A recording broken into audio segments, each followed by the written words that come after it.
suis avocat depuis 15 ans. Mes domaines de compétences, c'est la propriété intellectuelle, puisque c'est ce qui nous a amené à travailler beaucoup ensemble. Propriété intellectuelle, droit des contrats, droit de la distribution, droit de la concurrence, voilà, c'est le champ de compétences du cabinet. Et dans l'activité du cabinet, on a une clientèle diversifiée qui nous sollicite pour beaucoup de choses, du conseil, de la stratégie, mais aussi beaucoup de contentieux.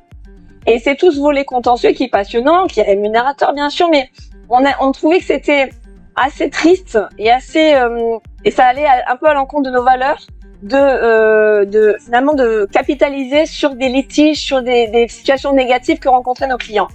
Et on s'est demandé comment résoudre cette posture-là qui nous paraissait inconfortable, parce que bien sûr qu'on essaie toujours d'aider au mieux nos clients à résoudre leurs conflits, mais alors que ce soit par le contentieux ou justement une sortie du contentieux amiable. Mais si on peut le gérer en amont et les éviter tout court, c'est mieux. Donc c'est ce qui nous a amené à chercher une autre posture, une posture de sensibilisation, d'accompagnement en amont justement, pour que nos clients aient un maximum d'informations, un maximum de données, pour mesurer leurs risques, pour maîtriser leur innovation, les aspects de leur innovation, et pouvoir aller dans le détail un petit peu de ce qu'ils pouvaient protéger, de ce qu'ils pouvaient mieux défendre, etc. Et c'est pour ça qu'on a créé une autre entité, Illeminitis, qui fait à la fois de l'audit et de la formation. L'audit, c'est auditer les actifs immatériels d'une entreprise pour savoir ce qui est valorisé en termes de droits de propriété intellectuelle, essentiellement. Et c'est quelque chose qui est recherché par les entreprises pour effectivement savoir ce qu'elles ont chez elles et qui est chouette à valoriser, à mettre en avant. Et puis, on a tout le volet formation. Et là, on a voulu se démarquer de ce qui se faisait parce qu'on s'est rendu compte que de la formation classique qui dure 6 heures avec 2 bouteilles d'eau où on s'endort la moitié du temps, c'était pas ce qui nous parlait, c'était pas ce qu'on avait envie de faire et c'était pas ce qui allait nous aider à atteindre notre objectif de sensibilisation et d'information.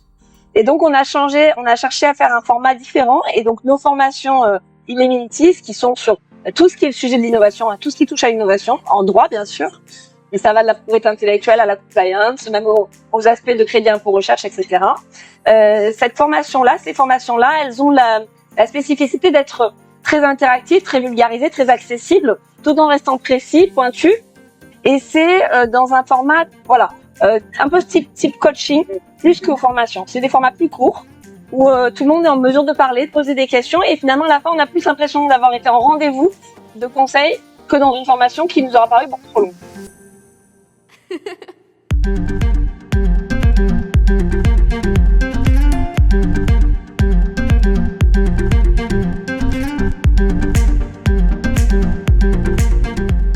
C'est une bonne question et c'est une question que beaucoup de monde se pose. Alors déjà, la première question, c'est est-ce qu'on parle de droit d'auteur? Et du coup, qu'est-ce qu'est le droit d'auteur? C'est une vraie question. Parce qu'effectivement, notamment maintenant sur l'IA, l'émergence des questions, c'est beaucoup qu'est-ce qui est protégeable, qu'est-ce qui n'est pas protégeable, est-ce que ce que fait l'IA est protégeable ou non? Est-ce que si je participe à la création, je suis propriétaire de quelque chose qu'elle aura généré aussi? Donc effectivement, ce sont des questions qui se posent autour de cette droit de propriété intellectuelle. L'essence de cette question, c'est savoir ce que c'est que le droit d'auteur. Le droit d'auteur, c'est un droit qui vient protéger la créativité. 2 critères. Le premier critère, c'est l'originalité. Et donc, c'est important que je vous le dise parce que ça éclaire après la réponse. L'originalité, elle est définie de manière assez nébuleuse. C'est en tout cas, c'est une création qui porte l'empreinte de la personnalité de son auteur. Totalement nébuleux, totalement subjectif comme interprétation. Mais en gros, en tout cas, on peut pas se référer à ce qui serait nouveau par rapport à l'existant. Il faut parler de là où on retrouve l'empreinte, la personnalité, les idées, l'émanation de l'auteur de la personne. Indifféremment de si cette personne est connue, pas connue, qu'elle a une expertise réputée ou pas. Ça, on s'en fiche. Mais effectivement, est-ce qu'on peut retrouver dans la création l'âme de son auteur? Ça, c'est le premier critère. Et le deuxième critère, il faut que cette création soit matérialisée, soit existante. Ça peut être une création éphémère, mais il faut qu'on ait en plus l'admirer, la constater, la voir. Les idées, elles, ne sont pas protégeables. On peut pas se dire, tiens, j'ai eu une idée géniale, c'est protégeable. Donc maintenant qu'on a défini le droit d'auteur, est-ce que effectivement, ce que je demande à l'IA, est-ce qu'il va me rendre surtout est protégeable par le droit d'auteur? Et est-ce que moi je suis propriétaire de ce qu'elle va me rendre, puisque c'est moi qui lui ai demandé quelque chose quand même. Alors je vous retourne la question. Est-ce que selon vous, c'est vous qui êtes propriétaire du résultat donné par l'IA? Alors effectivement, ça va dépendre du degré d'intervention que vous allez avoir dans les instructions données à l'intelligence artificielle. Si vous vous contentez de lui dire dessine-moi un chat ou dessine-moi un chat avec tels aspects, telle petite spécificité, On va rester sur des instructions qui sont trop vagues, trop imprécises, pour que ça puisse vous octroyer un droit d'auteur sur le résultat qui va être donné.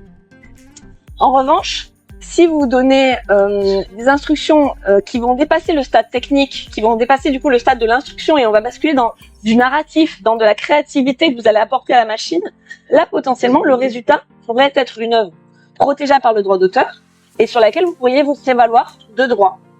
Alors après, il y aura un débat. Est-ce que vous êtes copropriétaire avec la machine? La machine ne peut pas posséder de droit d'auteur. Voilà, le LLM n'a pas de droit d'auteur en tant que tel. Il y a aussi un petit débat sur qui est responsable quand il y a un souci par rapport à une IA. Effectivement, quand il y a une difficulté importante, on va aller regarder du côté de la responsabilité des fournisseurs d'IA. C'est un sujet un peu différent sur le droit d'auteur. On pourrait penser que c'est un parallèle logique, mais pas nécessairement, puisque quand on parle de créativité, on va avoir une multitude de possibilités de choses qui vont sortir de cette intelligence artificielle. Et donc la machine peut aller se sourcer sur plein de données et sortir à peu près tout et n'importe quoi. Donc si c'est la machine qui prend elle-même les initiatives et ressort quelque chose que vous n'avez pas forcément attendu, en tout cas sur lesquels vous n'avez pas donné d'instruction précise, là il n'y a pas de droit d'auteur, personne n'a de droit d'auteur sur ça. Même si ça apparaît comme quelque chose de créatif. Mais comme le droit d'auteur appartient à un auteur et potentiellement à des endroits, vu que la machine n'est pas une personne, n'est pas un humain, elle ne peut pas posséder de droit d'auteur. Mais vous, par contre, vous pourriez effectivement, et je me répète, si vous avez dans les instructions que vous avez données, été assez loin, un peu à l'image d'un directeur artistique qui donne des instructions hyper précises sur ce qu'il attend. Il exprime pas juste une idée, il exprime tous les contours de son idée, si bien qu'à la fin, les gens qui vont exécuter sont simplement dans un rôle d'exécution. Et le directeur artistique peut se prévaloir des droits d'auteur. Donc là, c'est un peu ce rôle-là. Si vous êtes dans ce rôle de directeur artistique, vous lui dites, voilà, je scie ça à tel endroit, etc. Il a tout ce qu'il faut et il exécute, juste. Mais alors là, il y a un autre problème aussi, c'est qu'il faut aller regarder ce qu'il a exécuté. Vous vous dites, c'est génial, j'ai donné tellement d'informations que ça m'appartient. Sauf que vous ne savez pas exactement où il est allé piocher les informations pour exécuter ce que vous lui avez demandé. Donc ça, c'est une autre problématique. C'est pas votre question, mais c'est une problématique. Quand vous allez utiliser ce résultat-là, est-ce que vous allez véritablement utiliser quelque chose que vous êtes en droit d'utiliser à 100%, ou est-ce qu'il pourrait y avoir des choses qui relèvent de droits antérieurs, de droits qui appartiennent à quelqu'un d'autre? Et ça, malheureusement, quand on utilise des IA ouvertes, on n'a pas la possibilité de contrôler ce que l'IA est allé chercher comme données, et est-ce que ces données étaient véritablement libres de droit. Enfin, je vulgarise le terme, mais en tout cas, est-ce que vous aviez la possibilité d'utiliser, et est-ce que vous avez la possibilité d'utiliser le résultat comme vous l'entendez?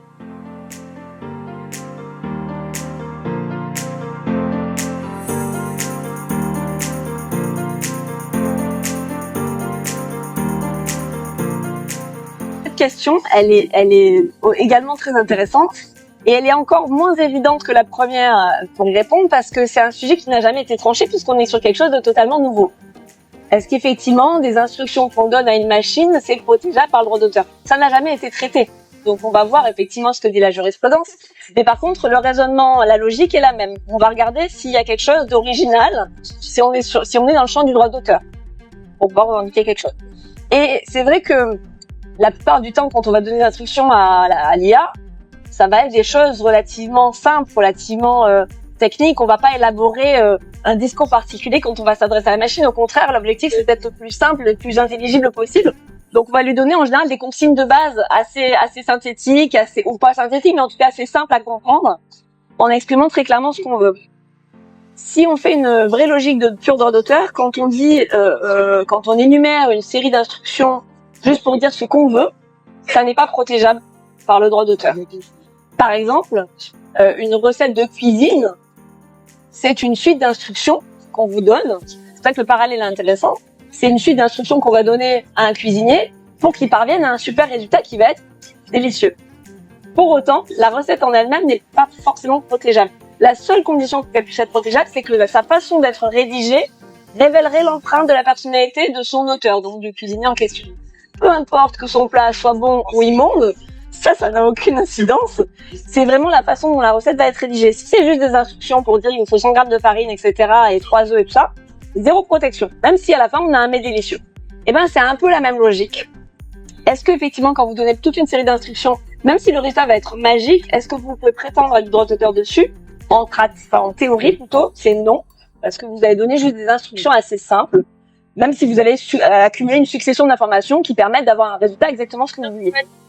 En revanche, si vous avez abordé les instructions sous un angle original, Et là, je reprends l'exemple du directeur artistique avec un angle narratif, par exemple, avec des illustrations, des expressions de ce que vous avez en tête, en disant voilà, tu vois, par exemple, j'aimerais que tu me dessines un petit chat, mais il faudrait que sur ses oreilles, il y ait une petite couleur rose pour exprimer le changement de température. Enfin, je vous donne des exemples qui n'ont pas de sens, mais si on va hyper loin dans l'originalité, dans la créativité, déjà au stade du prompt, là, vous allez avoir quelque chose qui peut être protégé au titre du droit d'auteur. Mais après, quelle utilité? Quelle utilité, alors auprès de son employeur, peut-être de se prévaloir que les prompts sont super. Déjà, il faut que le salarié assume d'utiliser l'intelligence artificielle pour son travail. Et après, qu'il revendique auprès de son employeur des droits d'auteur sur le prompt. On en est un peu loin, à mon avis, et il y a tout un débat sur la protection de la création au sein d'une entreprise. Mais en tout cas, effectivement, en grande majorité, en très grande majorité même, je vais vous dire, les prompts ne sont pas protégeables par le droit d'auteur. Mais, comme je l'ai dit tout à l'heure, on verra bien comment la justice va trancher quand elle aura un jour ce sujet qui va lui être amené à se battre.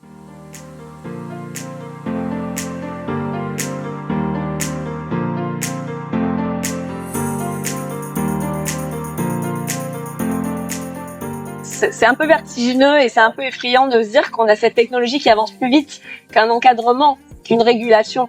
Et même si on a des choses qui se mettent en place, on a l'IA-Act, c'est vraiment très innovant comme cadre juridique. Ça va être protecteur pour, en tout cas, surtout les IA à haut risque. Mais on manque encore aujourd'hui de cadre juridique et ça a toujours été le cas. Donc c'est pas très surprenant qu'on soit obligé de s'adapter et qu'on vienne raccrocher les wagons en cours de route quand le mal est un petit peu fait. Mais c'est aussi comme ça que la technologie a toujours fonctionné.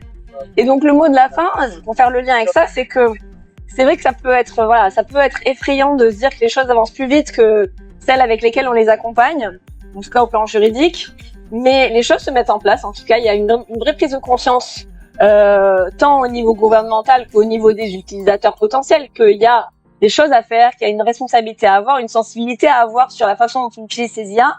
Et je crois qu'effectivement, il faut pas en avoir peur, mais il faut l'utiliser avec une certaine conscience de tous les enjeux et ne pas y aller à l'aveugle. Voilà, ne pas y aller de manière trop libérée, trop insouciante. Il faut vraiment se poser les bonnes questions quand on utilise une IA.